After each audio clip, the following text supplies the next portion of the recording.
এখন রান্না করে নেবো বেগুন দিয়ে ইলিশ মাছের ঝোল। তার জন্য ওভেনে একটা কড়াই বসিয়ে তাতে দিয়ে দিচ্ছি কিছুটা পরিমাণে সাদা তেল। সাদা তেলের বদলে আপনারা কিন্তু সর্ষের তেলও ব্যবহার করতে পারেন। তেলটা গরম হয়ে গেছে, তেলের মধ্যে দিয়ে দিচ্ছি কালো জিরে ফোড়ন, 3টে চিড়ে রাখা কাঁচা লঙ্কা, দিয়ে দেবো 1/2 চামচ হলুদ গুঁড়ো। এই কাঁচা লঙ্কাটা তেলের মধ্যে দেওয়ার একটাই কারণ, খুব ভালো একটা ফ্লেভার আসবে মাছের ঝোলের সাথে। দিয়ে দেবো টুকরো করে রাখা বেগুন।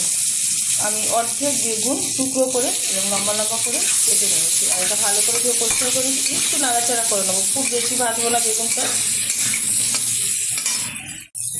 বেগুনটা একটু নাড়াচাড়া করে নিলাম, হালকা ভাজা ভাজা টাইপের হয়েছে, মানে হালকা একটু কালার এসছে বেগুনে।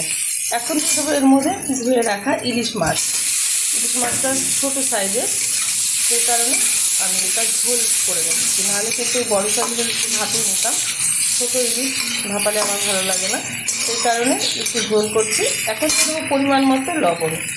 যতটা ঝোল রাখবো সেই অনুযায়ী কিন্তু লবণটা ব্যবহার করছি। দিয়ে দিচ্ছি ভালো কালার আসার জন্য কাশ্মীরি লঙ্কার গুঁড়ো। দিয়ে দেবো সর্ষে আর পোস্ত একসাথে বেটে নিয়েছি সেটা। আপনারা একটু নাই ব্যবহার করতে পারেন, প্লেন ঝোলও বানিয়ে নিতে পারেন, তবে এটা দিলে তার স্বাদটা ভালো আসবে। এখন দিয়ে দেবো পরিমাণ মতো জল। খুব বেশি ঝোল রাখবো না, সেই কারণে জলটা আমি পরিমাণ বুঝে ব্যবহার করলাম। আপনারা আপনাদের পরিমাণ বুঝে ব্যবহার করবেন। আমার এই রেসিপি যদি আপনাদের ভালো লেগে থাকে আপনারা অবশ্যই চ্যানেলটিকে সাবস্ক্রাইব করবেন, লাইক করবেন, শেয়ার করবেন। আর ইলিশ মাছ থাকতে থাকতে একবার ইলিশ মাছের ঝোল রান্না করে খেয়ে দেবেন, আশা করি ভীষণ ভালো লাগবে। ঢেকে দিচ্ছি 5 মিনিটের জন্য, হাই আছে রান্না করে নিচ্ছি। 5 মিনিট বাদে ঢাকনাটা তুলে দিচ্ছি।